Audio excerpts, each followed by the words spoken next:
Hey everybody, it's Rob from Flailthroughs. This is Gundam Battle Operation 2, and this is a guest video from Demolition Hound, once again in the RF Gelgoog. He's got it in the Commander type colors that I believe are, well, if they weren't from Gundam Silhouette Formula 91 for the Super NES, or for the Super Famicom technically, then they were featured there.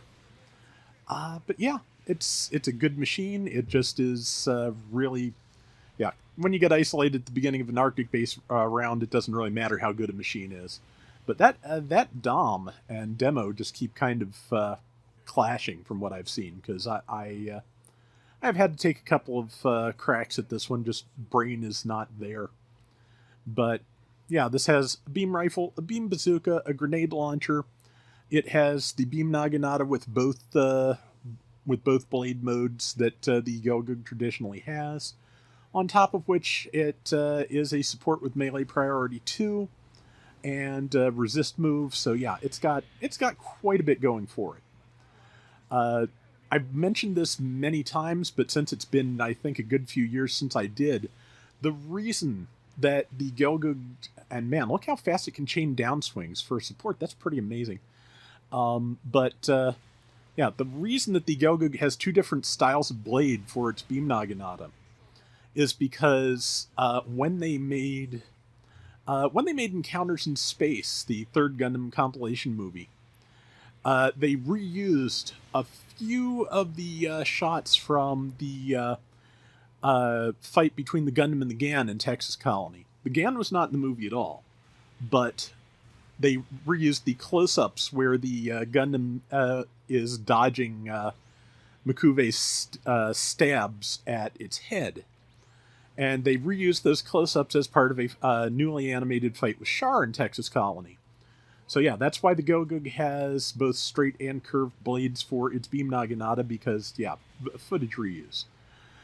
The kind of funny thing about that is that in the original fight between Char and Amuro on Texas Colony, for reasons unknown to basically anyone except probably short animation schedules and the like, the Gelgoog had the naginata had metal blades as opposed to energy blades. If I was going to try and justify that, if I was going for the Marvel No Prize, I would say that is because it was a practice weapon for use inside the colony, since we've seen what beam weapons and reactors can do to colonies. But at the same time, yeah, I'm that one I would just say is an animation error. Like they were in too much of a hurry because by the end of the series, I'm pretty sure that episode was done after they had gotten the cancellation order, and possibly before it was reversed. I'm not sure which. But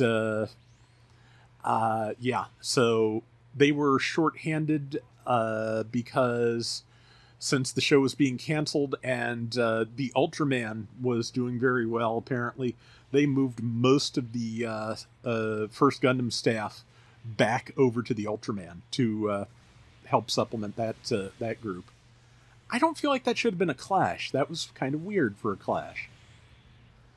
But that was a bonk because the Dom was behind demo.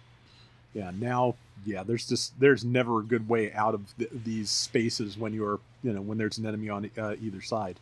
If the enemy decides to go deal with something else, though, you got a good chance to get out and get something done. But yeah, the Ultraman is actually available in English. Subtitles are not great, but they're part of the bulk of Ultraman releases that have been coming out the last 5 years or so. And they also stream it on Shout Factory sometimes, and it's not bad. It's Tomino did storyboard the last episode, I believe, so it looks good. But yeah, words they fail me as usual, or maybe I fail the words. Probably depends on which of us you ask, but. Yeah, if you haven't seen, Mark Simmons put up his Gundam production history and his other Gundam writings on its own site now, GundamUnofficial.com.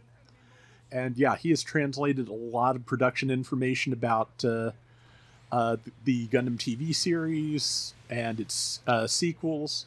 A bunch of interviews with people who worked for Sunrise in the first like decade or two.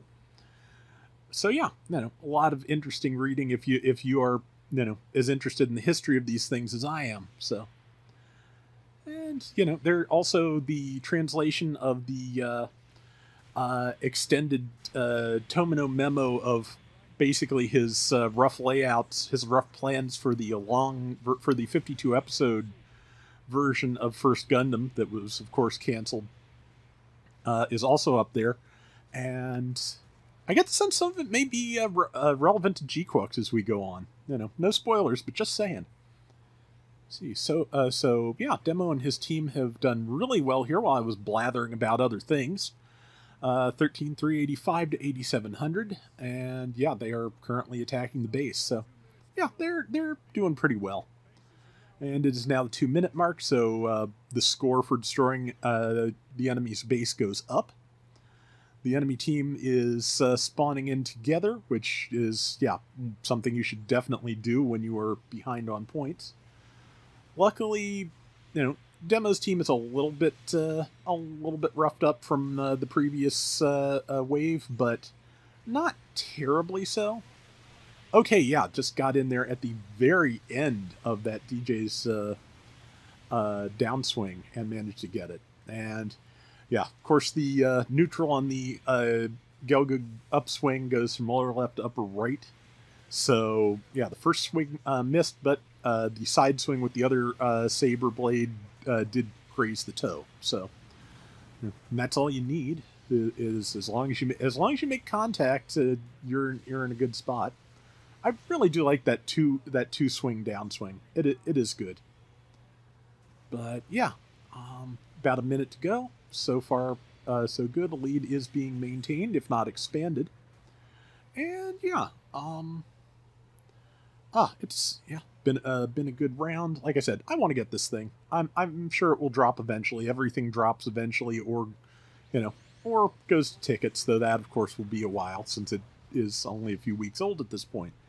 I don't think it's even out on Steam yet. So, but yeah, gonna just keep spinning and hope, and also try and sock a few tokens away for the anniversary, just because I'm sure there will be something I want to get out of that. Demo's only going to have a few seconds to do anything once he jumps back in, but we will see how that goes. And he's in 5 seconds. There's something right in front of him to shoot, but I don't think he's going to have time to do anything too substantial. Did land the swing, but yeah, a little bit late to count the damage. But yeah, it was a good round. Yeah, like I said, this is a fun suit. I want to get that. And let's see. Okay, wow. Their RF Dom did 170,000 damage. That's pretty impressive. Demo still did 90,000 4 and 4, which, yeah, really good. And 3,000 points besides. So yeah, not bad at all. That is going to do it for today's Gundam Battle Operation 2. We will be back soon with more. Till next time, everybody take care and have fun. Later.